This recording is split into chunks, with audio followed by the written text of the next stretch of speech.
میرے ہم وطنوں السلام علیکم۔ آج مجھے 34 سال کی قید کی سزا سنائی گئی ہے گلگت بلتستان کی انسداد دہشت گردی کی عدالت سے، اور یہ وجہ کیا ہے وہ میں آپ کو ایک دفعہ پھر ریپیٹ کروں گا اور اپنے ارادے کا دوبارہ اعلان کروں گا کہ جب میری ڈسکوالیفیکیشن ہوئی 4 جولائی کو، تو 5 جولائی کو پی ٹی آئی کے تمام ایم ایل ایز اپنا کینڈیڈیٹ چن کے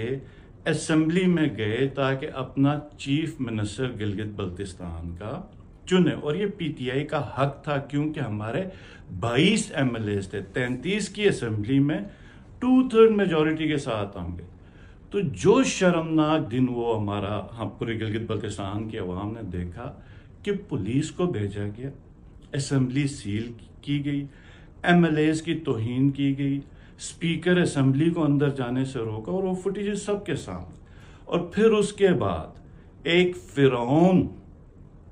آپ کو پتہ ہی ہوگا یہ فرعون کون ہے، یہ فرعون ہمارے ایم ایل ایز کو پی ٹی آئی کے ان کو بلا کے کہتا ہے کہ 1 سال تک بھی اسمبلی بند کرنی پڑے تو ہم بند کریں گے، لیکن ہم پی ٹی آئی کا چیف منسٹر نہیں آنے دیں گے، کیونکہ ان کو تکلیف تھی پی ٹی آئی کے جھنڈے سے اور عمران خان صاحب کی تصویر سے جو انہوں نے اس ملک سے ختم کرنی تھی۔ اور پھر یہ بڑی ڈٹائی سے یہ بھی کہتے ہیں کہ سیاست سے ہمارا کوئی تعلق نہیں ہے۔ تو اس کے اوپر گلگت میں نے تقریر میں کہا تھا کہ ہم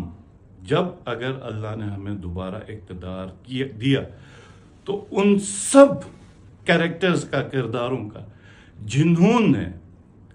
ایم ایل ایز کو ڈیفیکشن پہ مجبور کیا، جنہوں نے اسمبلی، کیونکہ یہ گلگت بلتستان کے عوام کی نمائندہ اسمبلی ہے،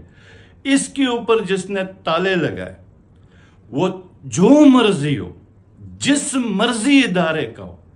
اس کو قانون کے کٹہرے میں کھڑا کریں گے۔ اور یہ میں دوبارہ اعلان کرتا ہوں، آپ مجھے اس کے اوپر ایک اور سزا دیں، کیونکہ یہ ہماری جد و جہد، اور یہ ہماری جد و جہد، یہ سب کان کھول کے سن لیں جنہوں نے یہ سزا دلوائی اور سزا دینے والے، کہ یہ ہماری جد و جہد اقتدار کے لیے نہیں ہے، یہ اب اس نظام کی تبدیلی ہے، اور اس سزا سے عدالتوں کا مذاق بنا۔ یہ جو پولیس سے حرکتیں کروائیں گلگت بلتستان میں، آپ پی ٹی آئی کے ورکرز اور نیشنلسٹ کو گرفتار کروا رہے، اس سے پولیس کا مذاق بنا، اور اس پورے نظام سے لوگوں کا اعتبار ہٹ گیا۔ تو ہم انشاءاللہ تعالی اور پاکستان بھر میں